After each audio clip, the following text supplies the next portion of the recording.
thank you for this opportunity. It means a lot to me to share our journey of the past 25 years.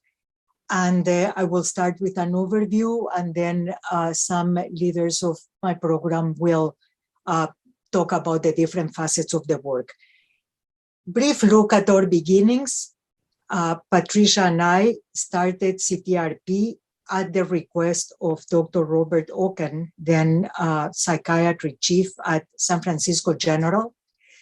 And at the time, many people believed that very young children don't need treatment because they either don't notice or recover quickly from traumatic events. And we don't need this slide, by the way, if it can be taken off. We now know that actually young children do need treatment. The first 5 years are the most vulnerable to trauma, but they are also the most responsive to intervention. And in spite of this, for a long time, Patricia and I were told that we risk re-traumatizing and stigmatizing mothers, for example, who were victims of domestic violence or DV, as bad mothers when we offered treatment to them and their young children. We were fortunate to have influential allies, including the presiding judge of the San Francisco Superior Court, who worked with Patricia to secure a major federal grant to help young children exposed to DV in San Francisco. And the mothers and the children did the rest. Mothers described their relief when they learned from us that their depression and anger were understandable responses to the abuse that they suffered from those they loved. "You mean I'm not crazy?" was a response that we heard again and again. "You mean my child doesn't need to be just like his father?" The young children were our best teachers. A 3.5-year-old girl, Marsha, told us with a sigh, "My daddy hits my mommy. My mommy hits me. Not nice." Marsha, in turn, hit her dolls, her dog, her peers, so much so that other children did not want to play with her. Next slide, please. We found so much value in naming aloud the frightening specifics of our patients' lives that we coined the term speaking the unspeakable to describe the core of our treatment, child-parent psychotherapy. We created a simple clinical formulation tool, the CPP triangle that you see here, to normalize trauma responses and create new and supportive meanings. We make explicit links between what happened to the parent and the child and their symptoms, offer hope by reminding them of what makes them feel good, and present treatment as a place where they can learn to be safe. The clinician answered Marsha saying, "That's very sad. Your daddy was scary and then he left, and now your mommy and you are mad and sad, and everybody hits and cries. But your mommy loves you and she wants things to be nice, and I know how to help." In response, Marsha brought a teddy bear to the clinician and said, "Kiss it." The clinician did, and Marsha brought the teddy bear to her mom, who also kissed it, and then Marsha kissed it, and then the mom kissed Marsha, and then they huddled. And in these exchanges, Marsha was showing us that what she wanted treatment to achieve, and in time, her father also joined treatment. Next slide, please. The CPP triangle is the foundation stone of our work. We extend CPP applications to different populations: perinatal, period, pregnancy, high conflict child custody, traumatic grief when a loved one dies. We also created group interventions that are brief for parents under high stress, teen parents, immigrant and houseless families, and families that are torn by war. Next slide, please. One of our central themes is that one does not need to be a therapist to be therapeutic. Traumatized children and parents are in primary care, child care, community programs, child welfare, the courts. And in all these settings, we try to foster an approach that is rooted in social justice and that is trauma-informed, relationship-based, and wellness-driven. Today's presentations will highlight some of this work. One example is CalQuick, a UCSF partnership with the California Office of the Surgeon General to screen for ACEs with patients on Medi-Cal. We adapted the CPP triangle to become triads, a screening framework that guides medical providers to explore the possible links between their patients' health problems and their life conditions, and engage with them in realistic healthcare plans. Trauma is universal and hurts, but people of all ages can grow from it. Leonard Cohen wrote, "There's a crack in everything. That's how the light comes in." Our job is to witness the crack with deep empathy and then help cultivate children's and parents' ability to see more clearly. That's why we start in pregnancy and early childhood, when the horizons are the widest for the light to get in.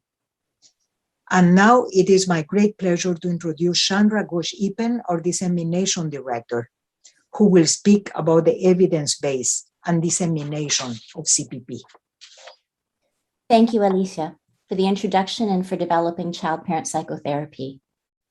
Next slide. CPP is a manualized treatment with 5 randomized controlled trials conducted by 2 separate teams, our team and the team at the University of Rochester. Next slide. 4 of the 5 trials involved predominantly culturally diverse families, including one study where all participants were Spanish-speaking recent immigrant mothers. Next slide. Here are some of the key findings. Children who received CPP showed significantly greater improvements in symptoms. The graph on the left shows the number of children who met criteria for a DC 0 to 3 diagnosis of traumatic stress disorder. We see significant decreases from pre to post for the green group, but not the orange group. The green group received CPP. On the right, mothers who participated in CPP, again the green line, showed significantly greater improvements in their symptoms than comparison group mothers. On a story task, maltreated preschoolers who received CPP, the green line, showed significantly greater improvements in their view of their relationship with their mothers. The data also suggests that CPP results in significant improvements in attachment classification, even when compared to the teal group who received an intensive psychoeducational parenting intervention. There is evidence suggesting that CPP may buffer children from the potential impact of maternal depression. In this study, at intake, there were no significant group differences in child cognitive functioning. At post, CPP children showed higher IQ scores compared to both the community standard group in orange, and they look similar to a group of children whose mothers were not depressed, the gray line. Next slide. As we seek to understand the impact of psychosocial treatment on neurobiological outcomes, a study examining morning cortisol offers preliminary evidence that CPP may be effective in normalizing regulatory processes in infants who were reportedly maltreated. The community standard group in orange shows progressively lower levels of morning cortisol, whereas the combined intervention group in green looks similar to non-maltreated children, the gray line. Finally, given the focus on ACEs, we reanalyzed our data to see whether CPP was effective for those at highest risk. The dark orange line shows data for comparison group children with 4 or more traumatic experiences. Notice the lack of improvement in traumatic stress symptoms from pre to post compared to the dark green line, which is the 4+ group who received CPP. So we have the manuals, solid research, and we develop partnerships with systems to implement CPP with the Los Angeles County Department of Mental Health, the Minnesota Department of Human Services, and many others. Since 2006, we've partnered with systems and CPP trainers to implement CPP in 39 states, and next week it'll be 40 as we add Texas. On this map, the darker the green, the more CPP trainings. And in California, we've had over 68 18-month-long learning collaboratives and have trained thousands of providers. Next slide. We collaborate with over 74 CPP trainers building sustainability in 22 states. Our CPP roster helps families find trained providers. I like to think of each therapist as a light. Next slide. And this light is spreading across the world. We're in 6 countries with CPP trainers and sustainable CPP systems established in Israel, Sweden, and Norway. Moving forward, our team has been mindful of places where there is currently less capacity to serve young children and their families. Through our Rural SAMHSA grant, Anne, Barbara Ivins, and other colleagues partner with rural communities, including 10 California counties, to support the development of early childhood trauma-informed systems of care. And since 2001, CTRP has been a site of the SAMHSA-funded National Child Traumatic Stress Network. Through this grant, we're building partnerships to spread CPP to states that are not yet green on our map. We're disseminating perinatal CPP and attachment vitamins, and we're growing our capacity to conduct CPP via telehealth and to partner with key systems. We're working to ensure that our reach is not only broad across our nation, but deep in our practice. As we wrote in our DEI statement, we believe that we need to not only address ruptures at the family level, but at a societal and sociocultural level, recognizing ongoing historical oppression that too many groups have experienced. To this end, we've committed time to growing ourselves and our CPP community of trainers in terms of our capacity to hold a DEI perspective. And we've established spaces like our Black CPP provider group and a Spanish-speaking provider call, where we can support and mentor providers of color who we hope will be the next generation of leaders. And now here is Dr. Miriam Hernandez-Dimler, Director of Community Programs. Thank you, Chandra.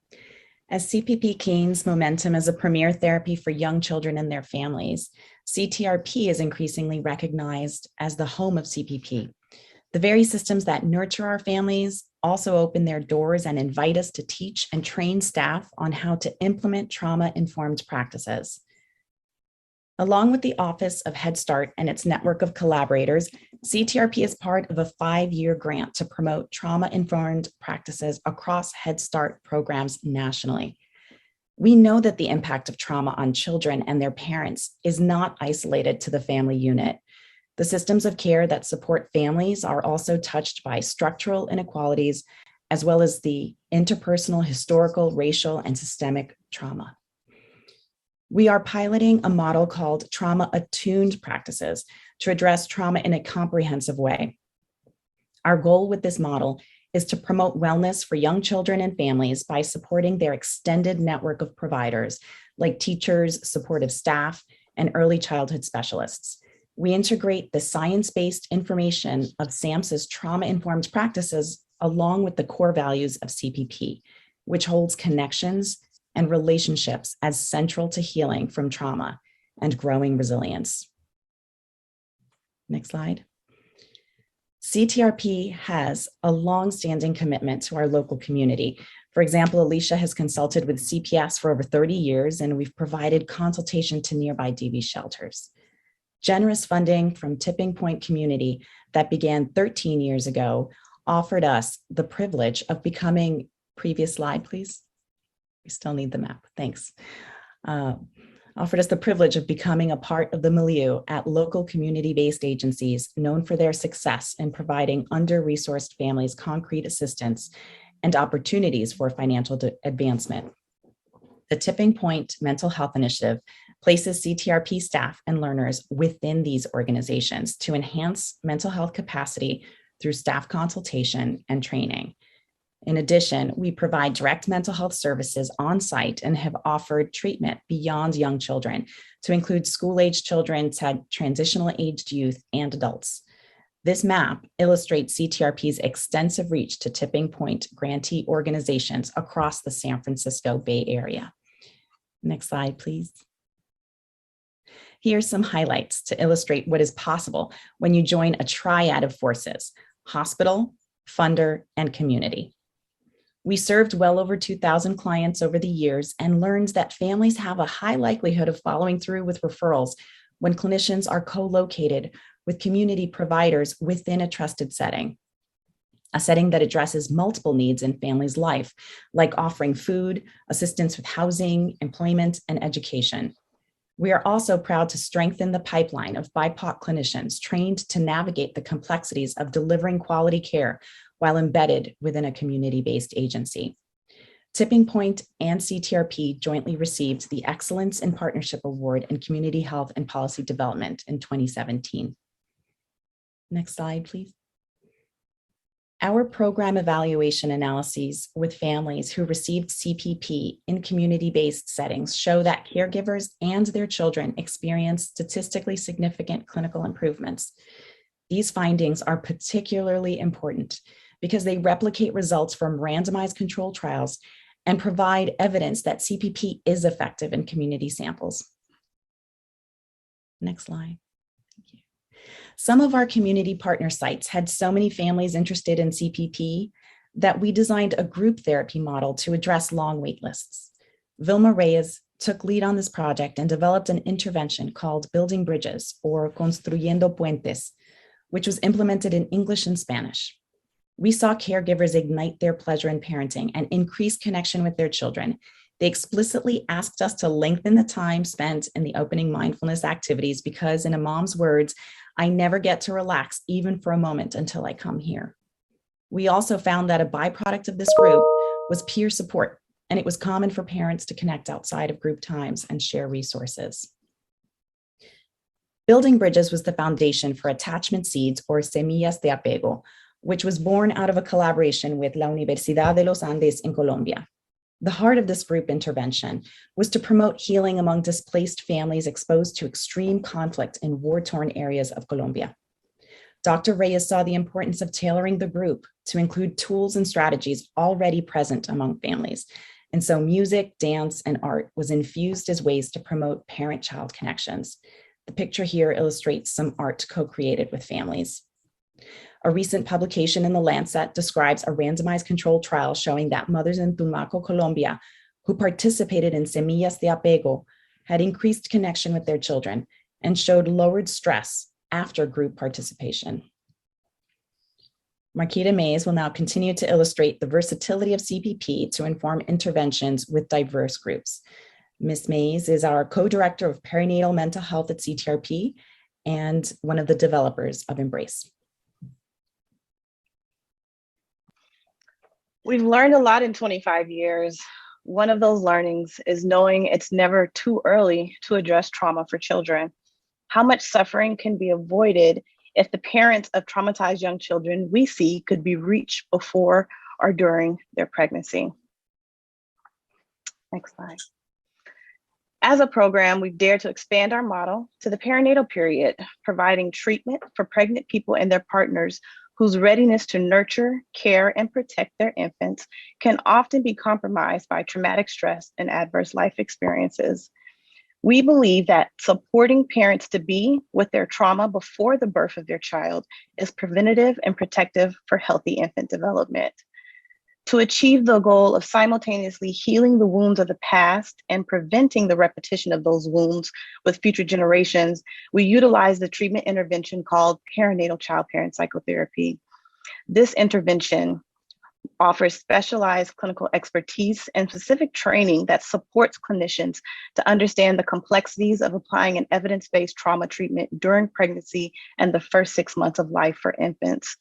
I want to acknowledge Dr. Gloria Castro, co-author of the PCPP manual and longstanding infant mental health provider, for her invaluable contributions and commitment to elevating the perinatal period in the life of families that is too often overlooked by our field. Next slide. Now I get to transition to my own labor of love, holding the pivotal transformative power of the perinatal period rooted in racial justice. The disproportionate complications and fatalities for Black birthing people and Black infants show that Black birthing people are 3 to 4 more times likely to die during birth, and Black infants are 3 more times likely to die in the first year of life. This data is linked to several issues, but what is not explicitly outlined is that at the root of these issues is systemic oppression, racism, and anti-Blackness. Our response to the data to the threat of being pregnant and giving birth while Black is Embrace, an interdisciplinary clinical program utilizing integrative collaborative care to reclaim health and wellness for Black births. CTRP's influence of acknowledging ghosts in the nursery, speaking the unspeakable of historical, cultural, and intergenerational trauma, and providing trauma-informed care has been instrumental in Embrace's development. We spend so much time trying to figure out what to do and how to do it, talking about doing it, particularly when it comes to racial health disparities, racial inequities, and racial injustice. Well, my colleagues and I are Black women using our gained power and privilege and are about action. Shout out to our small and mighty Black Girl Magic team. Next slide. Embrace is a racial concordant model focused on providing prenatal care from an angle of intentional racial consciousness, asserting communal and cultural wisdom, practices and traditions in medicalized birthing and modernized healthcare systems, and empowering Black parents and families with choice, agency, autonomy, and self-determination as protective buffers for their infants. Since 2018, Embrace has evolved to include the listed options you see here as bundled care. To date, we have 100% full-term and healthy delivery success rate. We call this safe passage. 20 of those babies are now 1 year and older. Next slide. CTRP has taught me that it's necessary to build programs and develop interventions that are trauma-informed for families and for the providers. One should always hold a system lens in addition to direct service. The work of justice takes an emotional toll and physical toll, especially for race concordant providers, where often the veil is very thin for us.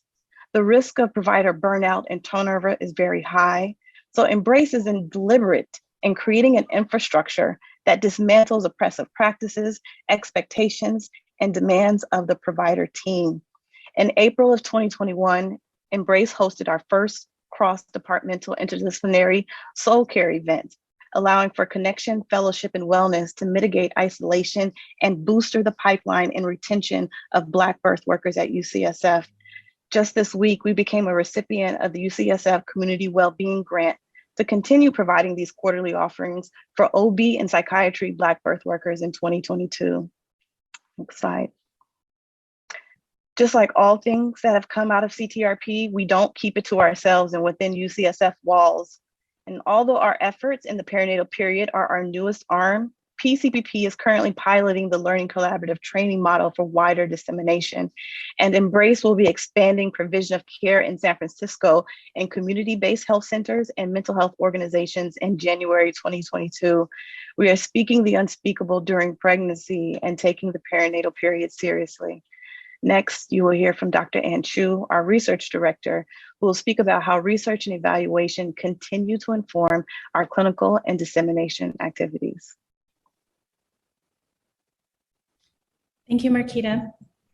So as you've been hearing today, CTRP continues to push the field to widen our lens to think about the vulnerable, in particular, the babies in the first year of life and families entering the pregnancy period. And we continue to think about how to create opportunities to buffer the intergenerational transmission of trauma and adversity. I'll be highlighting a few of our main research projects that builds on the science toward these efforts. You heard about perinatal CPP from Marquita just now. As we were developing the model, we were also collecting some initial data looking at the treatment impact. We had 64 women start treatment in their third trimester, continuing until their newborns were 6 months of age. Data shows that pre to post treatment indicated that women improved in their depression and post-traumatic stress symptoms, as well as in their child rearing attitudes. More importantly, though, women who started with low maternal fetal attachments at baseline had even greater treatment improvements than mothers with higher maternal fetal attachments. And now we continue to build on these findings, and we're looking to set up a randomized controlled trial to further our evidence base for perinatal CPP that we're rolling out to the community. Another line of research looks at the effects of early life trauma on maternal and child physiology and physical health, along with examining the biological improvement from our interventions. We've been fortunate to have had an ongoing collaboration with Nikki Bush for the last several years, examining biomarkers in relation to CPP. For the CPP health study, we recruited mother-child dyads, where clinicians from CTRP and also Benioff Children's Hospital, Oakland, the Early Intervention Services Program, where clinicians provided weekly CPP sessions. And at the same time, the biospecimens were collected pre and post-treatment. And in relation to the biomarkers, Nikki's team found that the children whose symptoms improved as a result of receiving CPP as a treatment also showed improvements in hair cortisol levels and telomere length. In addition, she found that exposure to violence during childhood and pregnancy for the moms were predictive of obtaining a particular maternal immune signature. And the mother-child dyads with those particular gene profiles, they were in turn less responsive to treatment. So you can really see that Nikki's work is helping us to utilize a precision medicine approach to inform who needs what type of services and supports. And excitingly, her research also confirms that the body does keep the score. And we're really excited to continue our collaboration with Nikki's team as we move to the new Pritzker building, and will be co-located next to her team. And earlier, and as everyone on our team has mentioned, babies in the first year of life is at the greatest risk for abuse, serious injury, and death. At the same time, we're constantly fighting with the misconception that babies are too young to remember, or that they're so resilient that we don't need to intervene when trauma happens so early in life. This misconception is prevalent even among providers. Our infant PTSD study stemmed from a debate that took place among providers who were developing the diagnostic system for infants and young children. Infant mental health providers and child psychiatrists expressed doubt that infants in the first year of life can even meet diagnostic criteria for PTSD. So Alicia and our team, we set out to interview caregivers of infants. We ended up with 116 caregivers of infants who were aged 3 to 18 months old, and they were exposed to potentially traumatic events. We found that the majority of the infants in our sample who were exposed to traumatic events actually did meet criteria for PTSD based on the DSM-5 criteria for children 6 years and younger. We also found that caregiver trauma symptoms were a significant predictor of PTSD diagnosis in the infants, as well as their symptom severity and the numbers of symptoms that were endorsed by the caregivers. So you can see together, this pattern of findings confirms what CTRP has been working on for the last 2.5 decades, that we cannot consider the babies without considering their caregivers. Babies only do as well as their caregivers are doing. It also affirms the value of our 2-generation approach in CPP and all of the related services that we're working toward. And it really shows us that trauma is embedded in the body from day one, and that babies cannot wait. And I'll put it back to Alicia now to wrap us up. Thank you very much. This has been an extraordinary journey. And I want to thank our public and private funding sources, our magnificent team of providers and staff. Next slide, please.